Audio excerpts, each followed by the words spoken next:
Mindset, सफलता का नया मनोविज्ञान। अध्ययन 1, मानसिकताएं।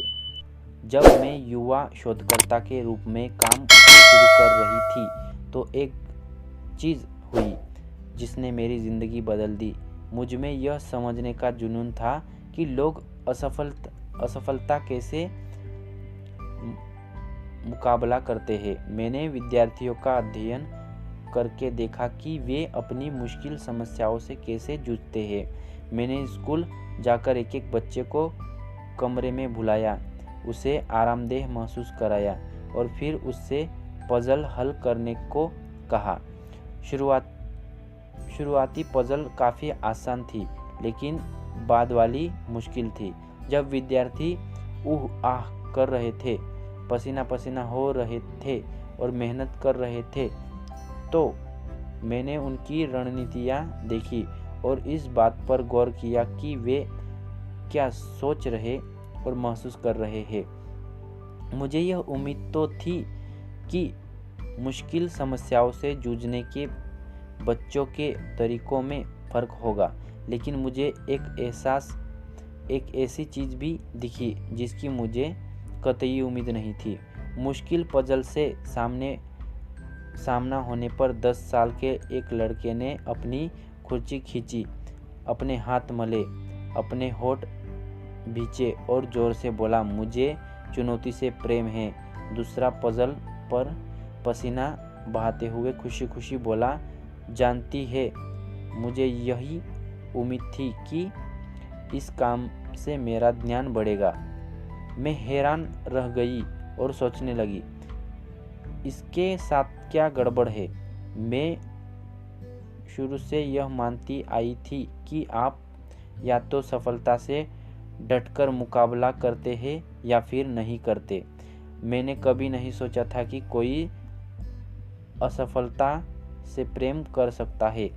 क्या ये बच्चे किसी दूसरे ग्रह से आए हैं या उनमें कोई खास बात है। हर इंसान का एक रोल मॉडल होता है, कोई न कोई ऐसा व्यक्ति जो उनके जीवन के किसी अति महत्वपूर्ण पल में उन्हें सही राह दिखाता है। ये बच्चे मेरे रोल मॉडल थे। वे स्पष्ट रूप से कोई ऐसी चीज़ जानते थे जो मैं नहीं जानती थी। मैंने यह पता लगाने का बीड़ा उठा लिया कि वह कौन सी चीज़ थी। मैंने संकल्प लिया कि मैं उस तरह की मानसिकता को समझूंगी जो सफलता को उपहास मानती है। वे ऐसा क्या जानते थे? वे जानते थे कि इंसान अपने गुणों जैसे बौद्धिक योग्यताओं का विकास कर सकता है और वे यही कर रहे थे। ज़्यादा स्मार्ट बन रहे थे। वे असफलता से निराश नहीं हुए थे। वे तो यह मानने को भी तैयार नहीं थे कि वे असफल हो रहे हैं। उनका दृष्टिकोण यह था कि वे सीख रहे थे। दूसरी तरफ मेरा मानना था कि मानव गुण पत्थर की तरह होते हैं। आप या तो स्मार्ट होते हैं या नहीं होते, और असफलता का मतलब यह होता है कि आप स्मार्ट नहीं हैं। मेरे लिहाज से यह इतना ही सरल मामला था। अगर आप सफलता पाते जाए और असफलता से बचते रहे, हर कीमत पर आप स्मार्ट बने रहते हैं। जाहिर है, संघर्ष, गलतियाँ, लगन जैसी चीज़ इस तस्वीर का हिस्सा नहीं थी। इस बात पर बहुत समय से बहस होती आ रही है कि क्या मानव गुणों का विकास किया जा सकता है या फिर वे पत्थर की तरह अटल होते हैं। नया मुद्दा यह है कि इसके बारे में आपकी मानसिकता का क्या असर होता है। यह सोचने के क्या परिणाम होते हैं कि आप अपनी बुद्धि या व्यक्तित्व का विकास कर सकते हैं, और यह सोचने के क्या परिणाम होते हैं कि बुद्धि या व्यक्तित्व अटल होते हैं और बदल नहीं सकते। आइए पहले मानव स्वभाव के बारे में इस युगों पुराने वाद विवाद पर नज़र डालते हैं। इसके बाद हम इस प्रश्न पर लौटेंगे कि इन विश्वासों का आपके लिए क्या मतलब है। लोगों में फ़र्क क्या होता है? लोगों में फर्क क्या होता है। जब से संसार शुरू हुआ है तभी से लोग एक दूसरे से अलग तरीके से सोचते आए हैं, अलग तरीके से काम करते आए हैं और उन्हें अलग अलग परिणाम मिले हैं। यह सवाल पूछा जाना स्वाभाविक था कि लोग एक दूसरे से अलग क्यों होते हैं। कुछ लोग ज़्यादा स्मार्ट या ज़्यादा नैतिक क्यों होते हैं, और क्या कोई ऐसी चीज़ होती है जो उन्हें स्थायी रूप से अलग बनाती है। विशेषज्ञ दोनों तरह लामबंद हो गए। कुछ ने दावा किया कि इन भिन्नताओं का प्रबल शारीरिक आधार होता है, जिस वजह से ये अटल और अपरिवर्तनीय होती है। युगों युगों से इन कथित शारीरिक भिन्नताओं के ढेर सारे कारण गिनाए जा रहे हैं, जैसे खोपड़ी पर घुमड़, फ्रेनोलॉजी, खोपड़ी का आकार, क्रिनोलॉजी और आजकल जीन्स या आनुवंशिकता। दूसरी तरफ अन्य विशेषज्ञों ने बताया कि ये भिन्नताएं इसलिए होती है क्योंकि लोगों की पृष्ठभूमियाँ, अनुभवों, प्रशिक्षण और सीखने के तरीके में प्रबल भिन्नताएं होती है। आपको यह जानकर हैरानी हो सकती है कि आईक्यू परीक्षण के आविष्कारक एल्फ्रेड बॉयनेट ने भी इस दृष्टिकोण का पुरजोर समर्थन दिया। क्या आईक्यू परीक्षण बच्चों की परिवर्तनीय बुद्धिमत्ता का सार बनाते हैं? क्या उन्हें इसी उद्देश्य से नहीं बनाया गया था? जवाब है नहीं। 20वीं सदी की शुरुआत में पेरिस में काम करने वाले बायनेट ने यह परीक्षण उस बच्चों को पहचानने के लिए इजाद किया था। उन्हें पेरिस के सरकारी स्कूलों में पढ़ाने से फायदा नहीं हो रहा था, ताकि नए शैक्षणिक कार्यक्रम तैयार करके उन्हें दोबारा पटरी पर लौटाया जा सके।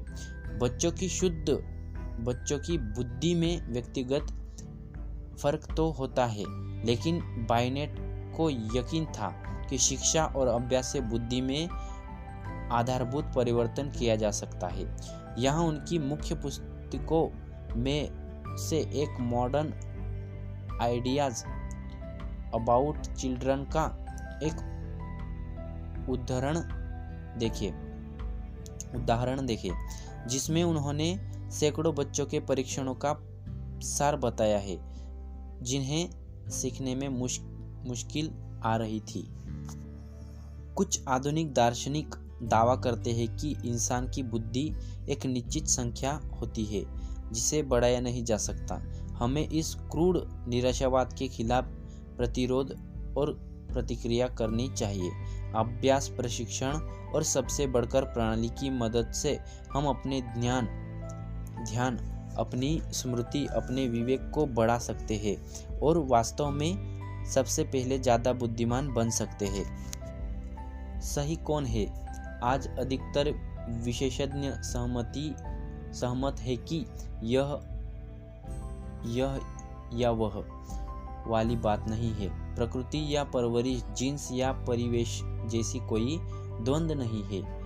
गर्भाधान के बाद से दोनों में पारंपरिक आदान प्रदान लगातार चलता रहता है। वास्तव में, जैसा शीर्ष न्यूरोसाइंटिस्ट गिलबर्ट गॉटलीब ने कहा है, जब हम विकसित होते हैं तो न सिर्फ जीन्स और परिवेश सहयोग करते हैं, बल्कि जीन्स को सही तरीके से काम करने के लिए परिवेश से जानकारी जरूरी होती है। साथ ही वैज्ञानिक यह भी सीख रहे हैं कि लोगों में जीवन भर सीखने और मस्तिष्क का विकास करने की इतनी ज़्यादा क्षमता होती है कि जिनकी वे कल्पना भी नहीं कर सकते। जाहिर है, हर व्यक्ति के पास एक अनोखा जेनेटिक्स उपहार होता है। लोग अलग अलग स्वभावों और अलग अलग कौशल्य के साथ शुरुआत करते हैं, लेकिन यह स्पष्ट है कि अनुभव, प्रशिक्षण और व्यक्तिगत प्रयास आगे की राह पर बहुत फर्क डाल सकते हैं। बुद्धि के वर्तमान युग के गुरु रॉबर्ट स्टर्नबर्ग लिखते हैं कि लोग विशेषज्ञता हासिल कर पाते हैं या नहीं, इसमें मुख्य घटक कोई निश्चित पूर्व योग्य नहीं है, बल्कि उद्देश्यपूर्ण संलग्नता है, या जैसे उनके पूर्ववर्ती बायनेट ने पहचाना था, जो लोग सबसे स्मार्ट बनकर शुरुआत करते हैं वे अंत में हमेशा सबसे स्मार्ट नहीं होते। इन सब का आपके लिए क्या मतलब है? क्या मतलब है? दो मानसिकताएं।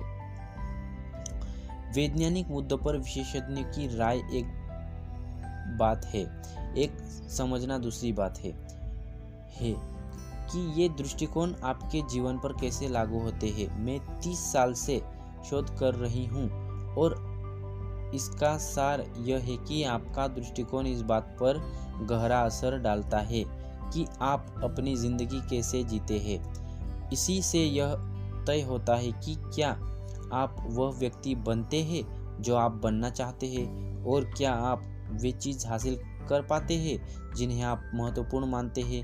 यह कैसे होता है?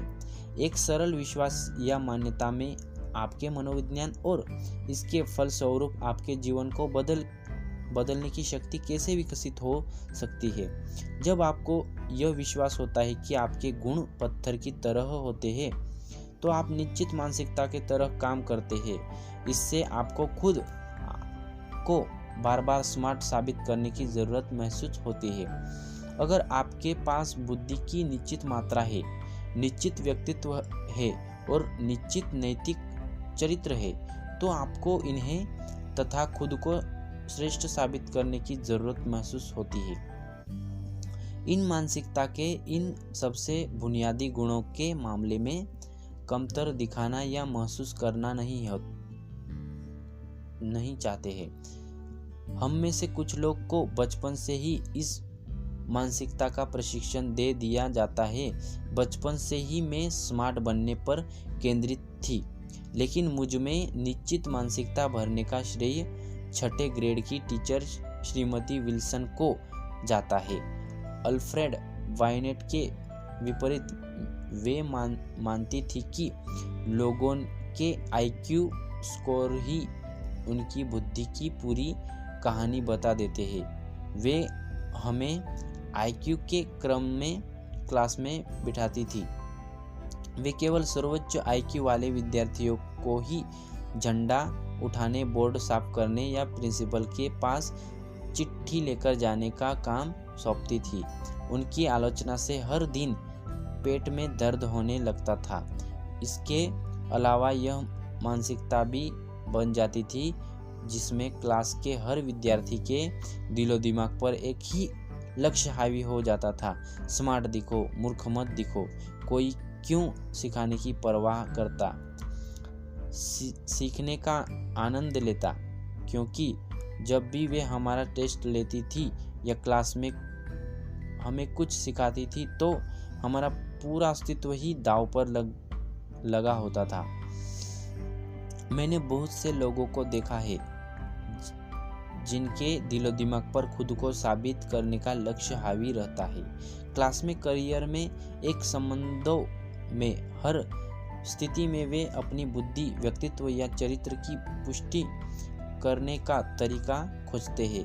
वे हर स्थिति का मूल्यांकन करते हैं, समय सोचते हैं, मैं सफल होऊंगा या असफल, मैं स्मार्ट दिखूंगा या मूर्ख, मुझे स्वीकार किया जाएगा या अस्वीकार, मैं विजेता जैसी महसूस करूंगा या पराजित जैसा। लेकिन क्या हमारा समाज बुद्धि, व्यक्तित्व और चरित्र को महत्व नहीं देता है? क्या इन गुणों को चाहना सामान्य नहीं है? हाँ, लेकिन एक और मानसिकता है जो यह मानती है कि इंसान के गुण ताश के वे पत्ते नहीं होते जो आपको बांटे गए हैं और जिनके साथ आपको जीना होगा, क्योंकि आप उन्हें बदल नहीं सकते। आपको हमेशा खुद को और दूसरों को यह विश्वास दिलाने की कोशिश करनी होगी कि आपके पास 3 इक्के हैं, जबकि मन आपको यह चिंता सता रही है कि आपके पास सिर्फ 2 पहले आए थे। नई मानसिकता आपकी सोच को बदल देती है।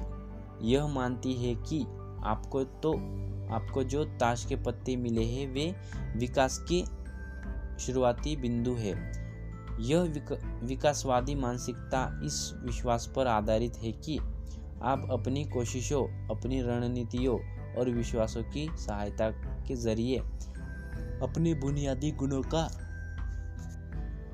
विकास कर सकते हैं।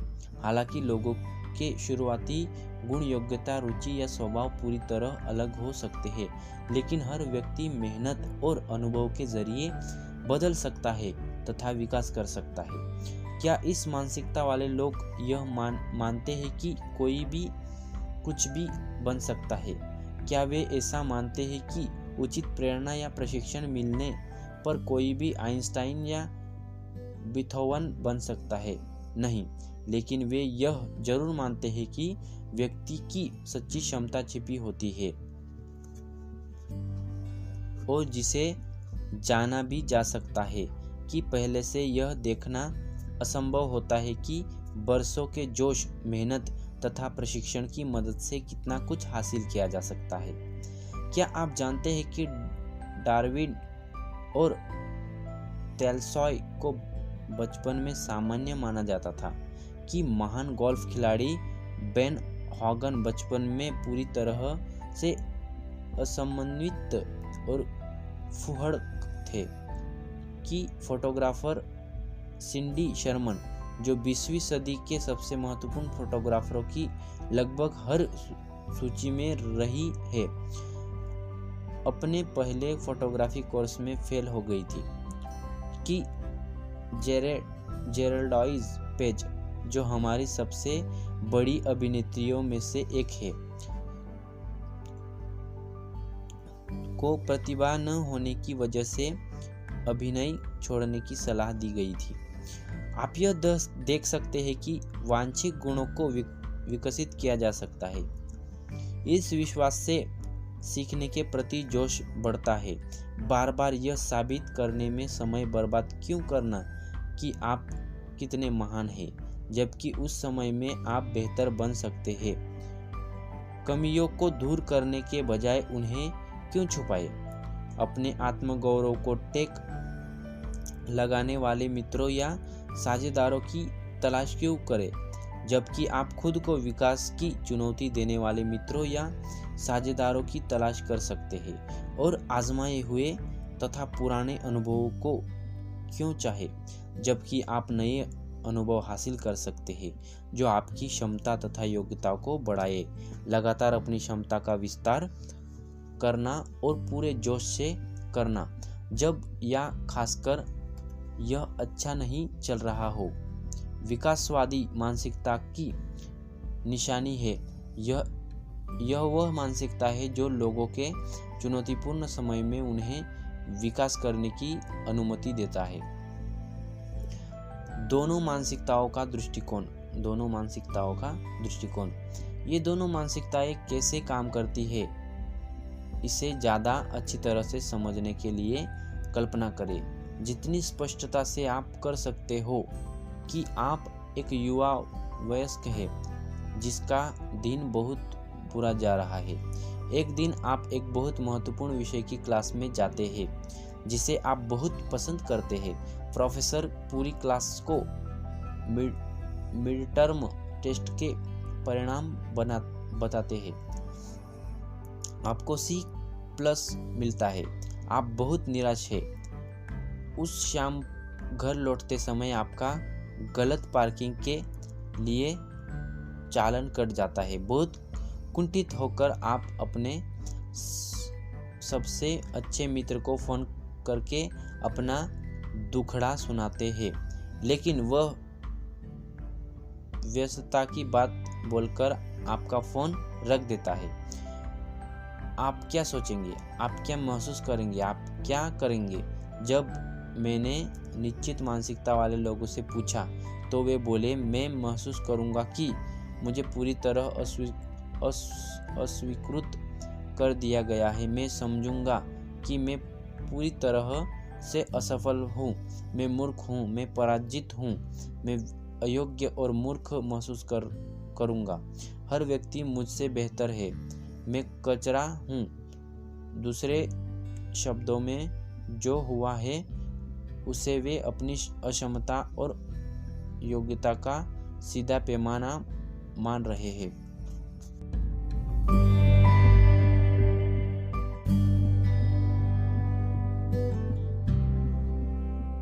वे अपने जीवन के बारे में यह सोचने लगेंगे, मेरा जीवन दयनीय है, मेरी कोई ज़िंदगी नहीं है, भगवान मुझे पसंद नहीं करता, संसार मेरे पीछे हाथ धोकर पड़ा है, हर कोई मुझे बर्बाद करना चाहता है, कोई भी मुझे प्रेम नहीं करता, हर व्यक्ति मुझसे नफरत करता है, जीवन अन्यायपूर्ण है और तमाम कोशिशें बेकार है, जीवन घटिया है, मैं मूर्ख हूँ, मेरी ज़िंदगी में एक भी अच्छी चीज़ नहीं होती, मैं इस संसार का सबसे बदकिस्मत इंसान हूँ। माफ़ करे, गौर करे, यहाँ मृत्यु और विनाश जैसा कुछ भी नहीं हुआ था, बस एक बुरा ग्रेड मिला था, चालान कटा था और एक खराब फोन कॉल रहा था। क्या ये लोग आत्मगौरव की कमी के शिकार थे? क्या वे पत्ते उठाने वाले निराशावादी थे? नहीं, जब वे असफलता से नहीं जूझते हैं तब वे उतने ही योग्य और आशावादी और उतने ही प्रभावशाली तथा आकर्षक महसूस करते हैं जितने कि विकासवादी मानसिकता के लोग करते हैं। तो वे कैसे जूझेंगे? मैं किसी भी चीज़ में इतना ज़्यादा समय और प्रयास लगाने की ज़हमत नहीं उठाऊंगा। दूसरे शब्दों में, दोबारा किसी को भी अपना आकलन करने की अनुमति नहीं दे। कुछ नहीं करूंगा, बिस्तर पर ही पड़ा रहूंगा, शराब के नशे में धुत हो जाऊंगा, खाऊंगा और मौका मिलेगा तो किसी पर चिल्लाऊंगा, चॉकलेट खाऊंगी, संगीत सुनूंगी और मुंह फुला लूंगी, अपने दड़बे में जाकर बैठूंगा, किसी से झगड़ा नहीं करूंगा, रोऊंगा, कोई चीज़ तोड़ दूंगा, करने के लिए ही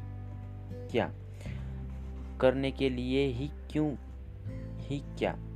आप जानते हैं, मैंने इस प्रसंग में ग्रेड को जानबूझकर एक के बजाय C+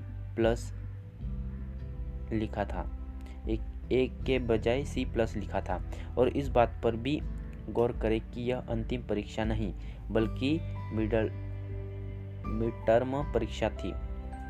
इस बात पर भी विचार करें कि उनका सिर्फ चालान कटा था, कार दुर्घटना नहीं हुई थी, उन्हें सीधे अस्वीकार नहीं किया था बल्कि व्यस्तता के चलते अनसुना किया गया था। कोई भी विनाशकारी चीज़ नहीं हुई थी जिसे ठीक न किया जा सकता हो, लेकिन निश्चित मानसिकता ने इतने कम कच्चे माल से ही पूर्ण असफलता और कड़वे की भावना उत्पन्न कर ली।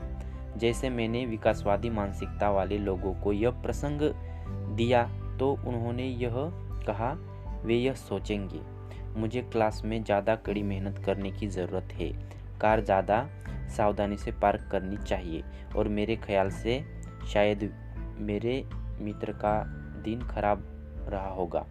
C+ से मुझे यह पता चलता है कि मुझे क्लास में बहुत कड़ी मेहनत करनी चाहिए, लेकिन मेरे पास बाकी सेमेस्टर है जिसमें मैं अपना ग्रेड सुधार सकता हूँ। इस तरह की कई बहुत सारी बातें कही गई थी, लेकिन मैं सोचती हूँ कि आप समझ गए होंगे वे कैसे जूझेंगे। सीधे मैं उस क्लास में अपने अगले टेस्ट के लिए ज़्यादा मेहनत से या अलग तरीके से पढ़ाई करूँगा, मैं चालान का जुर्माना भर दूँगा और अपने सबसे अच्छे मित्र के साथ अगली मुलाकात में मामले को सुलझाऊँगा। मैं विश्लेषण करूँगा कि परीक्षा में मैंने क्या गलत किया था, इसे बेहतर करने का संकल्प करूँगा, चालान की रकम भर दूँगा और यह पता लगाऊँगा कि मेरा मित्र किस उलझन में है। विचलित होने के लिए आपको एक या दूसरी मानसिकता होने की ज़रूरत नहीं है। कौन नहीं होगा? खराब ग्रेड या मित्र या प्रयोजन का तिरस्कार, ये मज़ेदार घटनाएं नहीं है। कोई भी खुश होकर अपने होठ नहीं चाट रहा था, लेकिन विकासवादी मानसिकता वाले ये लोग खुद पर ठप्पे नहीं लगा रहे थे और अपने हाथ समर्पण की मुद्रा में खड़े नहीं कर रहे थे। हालांकि वे तनावग्रस्त तो महसूस कर रहे थे, लेकिन वे जोखिम लेने, चुनौतियों का सामना करने और उन पर काम करने के लिए तैयार थे। तो नया क्या है?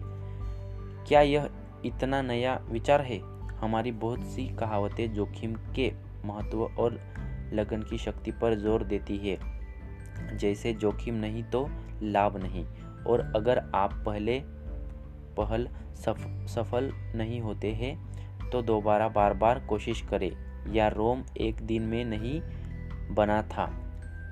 वैसे मुझे यह जानकर आनंद आ गया कि रोम वाली बात इटली में भी कही जाती है। सचमुच आश्चर्यजनक बात यह है कि निश्चित मानसिकता वाले लोग इससे सहमत नहीं होते हैं। इसके बजाय वे यह मानते हैं, कोई जोखिम नहीं तो कोई हानि नहीं। अगर आप पहल सफल नहीं होते हैं तो आप में शायद योग्यता ही नहीं है। अगर रोम एक दिन में नहीं बन पाया तो शायद इसे बनाया ही नहीं जा सकता था। दूसरे शब्दों में, जोखिम और प्रयास वे दो चीज़ें हैं जो आपकी अपूर्णताओं को उजागर करके यह दिखा सकती है कि आप इस काम के लायक नहीं है। दरअसल यह देखना आश्चर्यजनक है कि निश्चित मानसिकता वाले लोग प्रयास न करने या सहायता न लेने के मामले में कितनी दूर तक जा सकते हैं। नया यह भी है कि जोखिम और प्रयास के बारे में लोगों के विचार उतनी ज़्यादा बुनियादी मानसिकता से तय होते हैं। बात बस यह नहीं है। कुछ लोग खुद को चुनौती देते हैं और प्रयास के महत्व को समझ लेते हैं। हमारे शोध ने दर्शाया है कि यह विकासवादी मानसिकता का प्रत्यक्ष परिणाम होता है। जब हम लोगों को विकास पर केंद्रित विकासवादी मानसिकता सिखाते हैं तो चुनौती और प्रयास के बारे में विचार बाद में अपने आप आ जाता है। इस तरह बात बस यह नहीं है कि कुछ लोग चुनौती और प्रयास को नापसंद करते हैं। जब हम अस्थायी तौर पर लोगों को निश्चित मानसिकता में पहुंचा देते हैं तो गुणधर्मों के स्थायी होने पर केंद्रित होती है, तो वे तुरंत चुनौती से डर जाते हैं और प्रयास को कम महत्व देने लगते हैं। हम प्रयास देखते हैं कि विश्व के सबसे सफल लोगों के 10 रहस्य जैसी पुस्तकें दुकानों की शेल्फों पर सजी रहती है, और ये पुस्तकें कई उपयोगी सलाहें भी दे सकती है, लेकिन वे आमतौर पर असंबद्ध संकेतों की सूची होती है, जैसा ज़्यादा जोखिम ले या खुद पर भरोसा करें। हालांकि आप ऐसा करने वाले लोगों की कद्र करते हैं, लेकिन आपके सामने यह कभी स्पष्ट नहीं होता कि ये चीज़ आपस में कैसे जुड़ती है या आप कैसे बने रह सकते हैं। इसलिए आप कुछ दिनों तक तो प्रेरित रहते हैं, लेकिन विश्व के सबसे सफल लोगों के पास इससे ज़्यादा बड़े रहस्य होते हैं। इसके बजाय जब आप निश्चितवादी और विकासवादी मानसिकताओं को समझना शुरू करते हैं तो आपको सटीकता से दिख जाएगा कि एक चीज़ दूसरी चीज़ की तरफ कैसे ले जाती है। आपके गुण पत्थर की लकीर है। यह विश्वास आपको बहुत से विचारों और कार्यों की ओर ले जाता है। दूसरी तरफ आप अपने गुणों का विकास कर सकते हैं। यह विश्वास आपको बहुत सारे अलग विचारों और कार्यों की ओर ले जाता है जिनके आपको बिल्कुल अलग परिणाम मिलते हैं। इसी को हम मनोवैज्ञानिक आहा अनुभव करते हैं। न सिर्फ मैंने इस लोगों को नई मानसिकता संबंधी अपने शोध में देखा है, बल्कि उन लोगों के पत्र भी मिलते रहे हैं जिन्होंने मेरे शोध पत्र पढ़े हैं।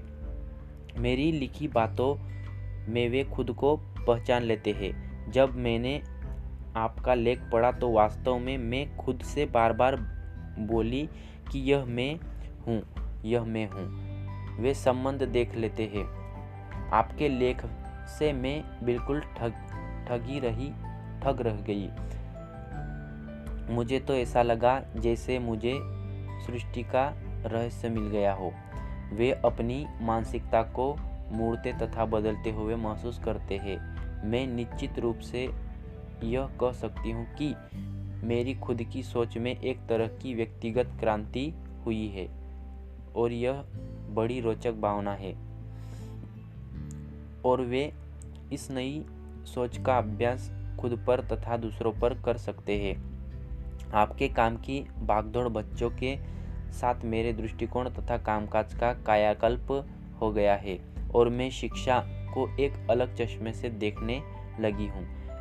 या मैं आपको बस यह बताना चाहती हूँ कि आपके असाधारण शोध का व्यक्तिगत और व्यावहारिक स्तर पर सैकड़ों विद्यार्थियों पर कितना अधिक प्रभाव पड़ा है।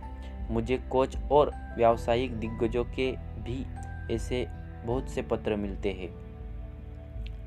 स्वज्ञान अपनी खूबियाँ और कमियों के बारे में किसी का दृष्टिकोण ज़्यादा सटीक होता है। स्वज्ञान अपनी खूबियाँ और कमियों के बारे में किसका दृष्टिकोण ज़्यादा सटीक होता है।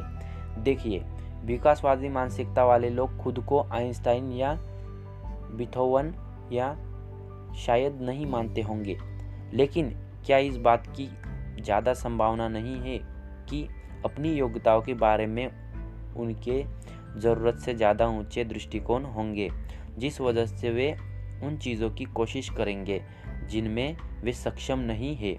वास्तव में अध्ययनों में यह पता चलता है कि लोग अपनी योग्यताओं का सही आकलन नहीं कर पाते।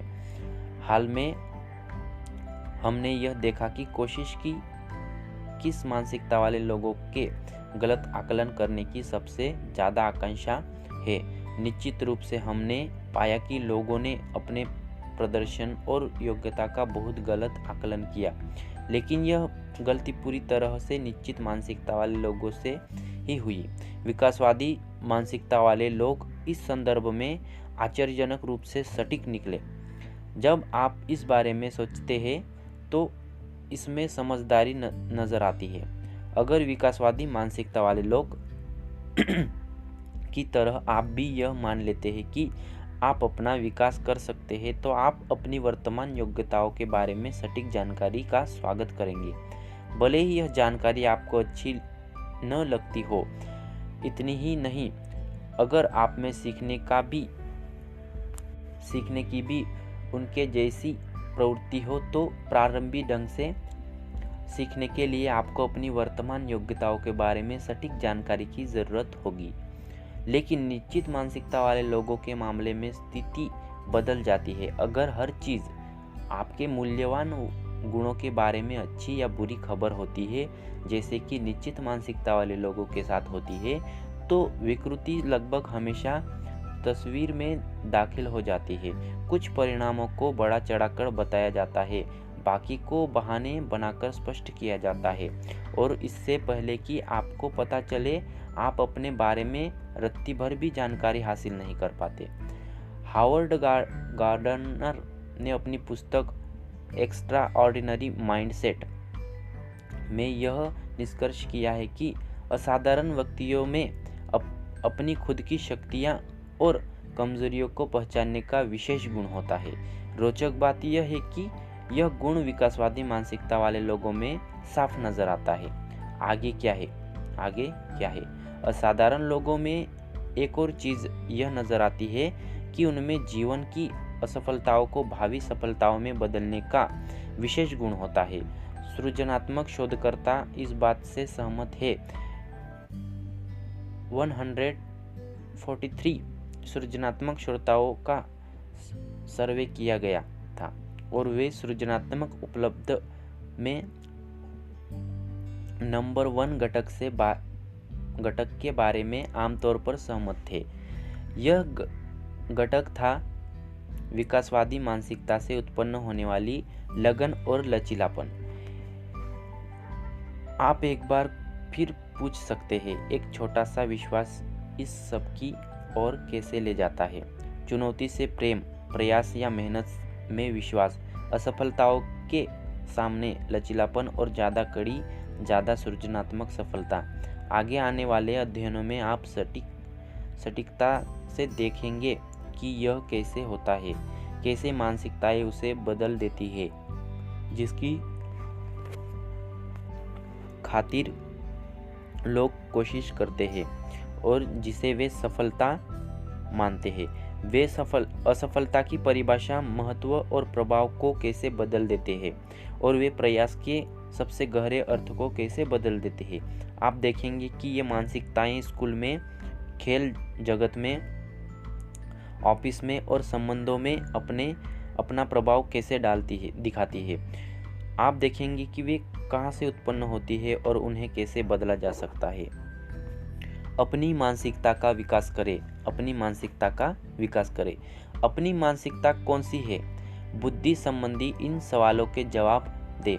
हर कथन को पढ़े और निर्णय लें कि आप इससे सहमत है या नहीं असहमत है।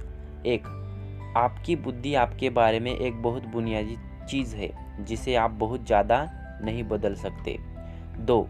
आप नई चीज़ें तो सीख सकते हैं, लेकिन आप दरअसल इस तथ्य को नहीं बदल सकते कि आप कितने बुद्धिमान हैं।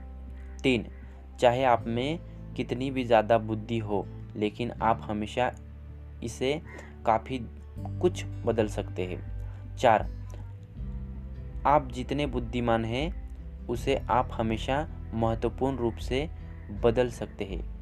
प्रश्न 1 और 2 निश्चित मानसिकता वाले प्रश्न हैं और प्रश्न 3 और 4 विकासवादी मानसिकता दर्शाते हैं। आप किस मानसिकता के साथ ज़्यादा सहमत हुए थे?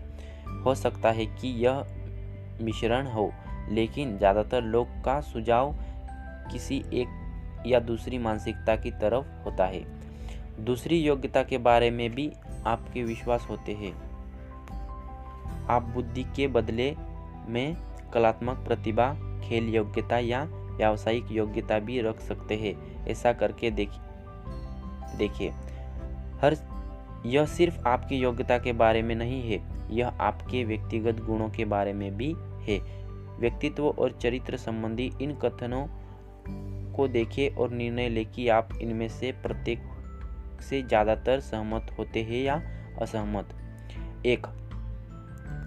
आप एक निश्चित प्रकार के व्यक्ति हैं और इसे सचमुच बदलने के लिए ज़्यादा कुछ नहीं किया जा सकता। 2. चाहे आप किसी भी प्रकार के व्यक्ति हो, आप हमेशा महत्वपूर्ण रूप से बदल सकते हैं। 3. आप चीज़ों को अलग तरीके से कर सकते हैं, लेकिन आप जैसे हैं उसके महत्वपूर्ण हिस्से को दरअसल नहीं बदला जा सकता। 4. आप जिस प्रकार के इंसान हैं उसकी बुनियादी चीज़ों को आप हमेशा बदल सकते हैं। यहाँ प्रश्न 1 और 3 निश्चित मानसिकता वाले प्रश्न हैं और प्रश्न 2 और 4 विकास की मानसिकता को दर्शाते हैं। आप किससे ज़्यादा सहमत हुए थे? 2. क्या यह आपकी बुद्धि संबंधी मानसिकता से अलग था? यह संभव है। आपकी बुद्धिवादी मानसिकता तथा सक्रिय होती है जब स्थितियों में मानसिक योग्यता शामिल हो। आपकी व्यक्तित्व मानसिकता उन स्थितियों में सक्रिय होती है जिनमें आपके व्यक्तित्व गुण शामिल होते हैं। मिसाल के तौर पर, आप इतने विश्वसनीय, सहयोगी, परवाहपूर्ण या सामाजिक कौशल वाले हैं। निश्चित मानसिकता होने पर आपकी मुख्य चिंता यह होगी कि आपका मूल्यांकन कैसे किया जाए। विकासवादी मानसिकता होने पर आपकी मुख्य चिंता बेहतर बनने की होगी। यह मानसिकताओं के बारे में सोचने के कुछ और तरीके हैं। 1. अपने किसी परिचित के बारे में सोचें जो निश्चित मानसिकता में रचा बसा हो। इस बारे में सोचें कि वह हमेशा खुद को साबित करने की कैसे कोशिश करता है और वह गलत होने या गलतियां करने के बारे में कैसे अति संवेदनशील रहता है। क्या आपको कभी हैरानी हुई है कि वह ऐसा क्यों है? क्या आप ऐसे हैं? अब आप यह समझ सकते हैं कि क्यों। 2. अपने किसी परिचित के बारे में सोचें जो विकासवादी मानसिकता में रचा बसा हो। कोई ऐसा जो इस बात को समझता है कि महत्वपूर्ण गुणों का विकास किया जा सकता है। सोचें कि वह बाधाओं से कैसे निपटता है।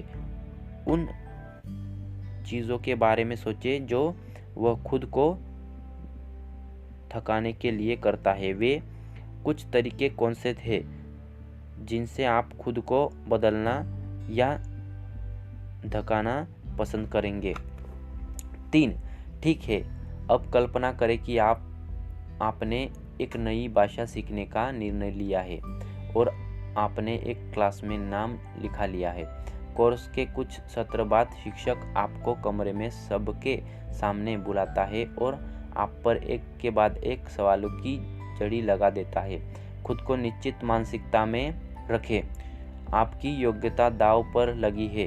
क्या आप खुद पर हर एक की निगाह को महसूस कर सकते हैं? क्या आप देख सकते हैं कि शिक्षक का चेहरा आपका मूल्यांकन कर रहा है? तनाव को महसूस करें। अपने अहम को डगमगाते हुए और खड़े होते हुए महसूस करें। आप और क्या सोच रहे हैं या महसूस कर रहे हैं? अब खुद को विकासवादी मानसिकता में रखें। आप नौसिखिया है, इसलिए आप इस क्लास में आए हैं। आप कहाँ सीखने जा आए हैं? शिक्षक सिखाने वाला संसाधन है। महसूस करें कि आपका तनाव दूर जा रहा है और आपका मस्तिष्क खुल रहा है। संदेश यह है कि आप अपनी मानसिकता बदल सकते हैं।